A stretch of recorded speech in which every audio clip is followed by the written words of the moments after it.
pouvoir faire le tirage au sort du 9e Open d'Orléans en plein centre du cœur, dans plein centre commercial Place d'Arc. Donc merci Monsieur Lelouch de nous accueillir. Et donc nous allons procéder au tirage au sort du 9e Open d'Orléans. Mais avant cela, je voulais remercier la présence de Martine Griveaux, maire adjoint chargé des sports, et Mme Corinne Lelouch-Texera, qui représente le président Bonneau du conseil régional du centre, qui sont deux partenaires bien sûr très importants du tournoi.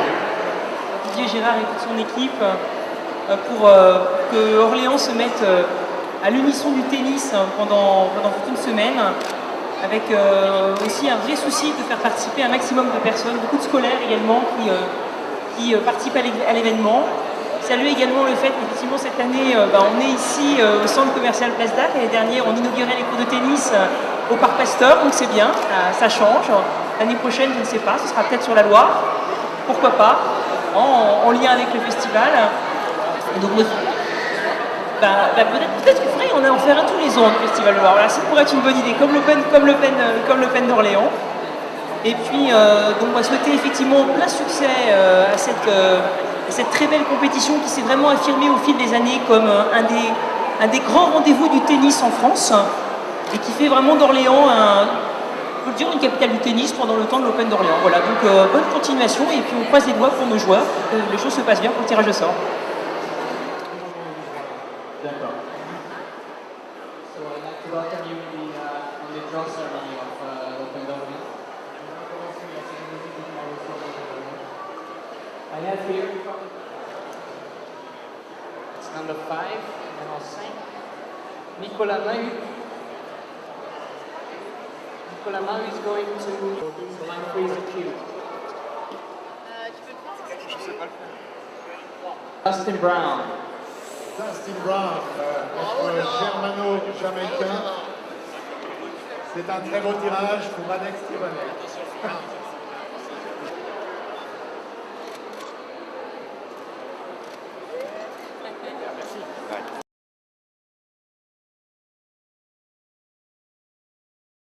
C'est un premier tour délicat. Le Belge avait atteint la finale l'an passé contre un autre Belge, Beaufin, qui n'est pas là malheureusement. Donc c'est un premier tour délicat. Et puis il y a une belle affiche après avec Brown contre Stepanek. Donc ce sont les deux gros premiers tours, j'ai envie de dire. Nicolas Mahut qui fait une saison magnifique. Radek Stepanek qui a besoin de retrouver des matchs et de la confiance en simple en vue de la finale de Coupe Davis au mois de novembre. Donc voilà, ça sera un très beau quart de finale s'il se joue à ce stade de la compétition. S'il y a Michael Laudra également en finale, même si on l'a vu souvent, mais c'est un Français, donc il faut l'encourager, ou Nicolas Mahut. Donc voilà, si on a les meilleurs, j'ai envie de dire, en finale, c'est de bon augure pour le tournoi. On a eu la preuve les années précédentes, il y a toujours des surprises et c'est également la beauté du sport, les outsiders qui battent les joueurs favoris. Donc voilà, et dans les joueurs qualifiés, il peut avoir également Florent Serra. Donc il peut également gagner quelques matchs ici. Il a déjà gagné des grands prix, c'est un joueur qui a été bien mieux classé que ça. Il a été blessé malheureusement. Donc voilà, c'est un beau volume d'excellents joueurs, j'ai envie de dire. La précédente, on a eu à peu près la même chose, 2 joueurs dans les 50, puisqu'on ne peut pas en avoir plus.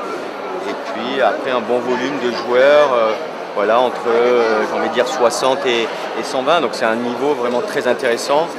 Le niveau moyen est vraiment plus relevé qu'il y a une quinzaine d'années. Donc on devrait assister à de belles parties. Je dirais dans le haut du tableau, je verrais bien quand même Benoît allant en finale. Et en bas, je dirais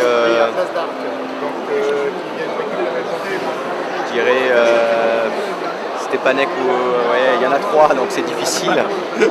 Moi j'en ai déjà donné un en finale. Voilà.